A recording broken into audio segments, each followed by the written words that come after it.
Bihter seni sorgu altına aldık. Ya, biz böyle mi duracağız yavrum? Bir geçsene ya. İçeri geç içeri. Yahu dışarıdan çık. Ha yok dur ben senin çıkartmasını bilirim. Hah oldu. Okey ne bakınıyorsun?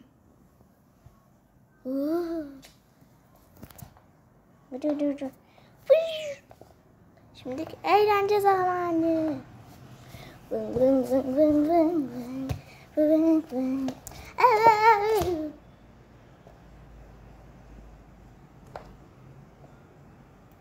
Abi ne bakıyor mu diyorsun sen? Konuş artık.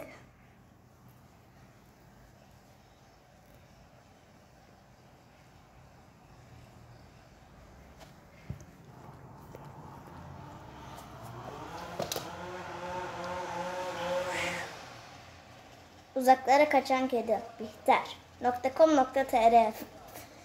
Evet arkadaşlar Aruncu kanalına abone olmayı, like atmayı unutmayın. Bye bye.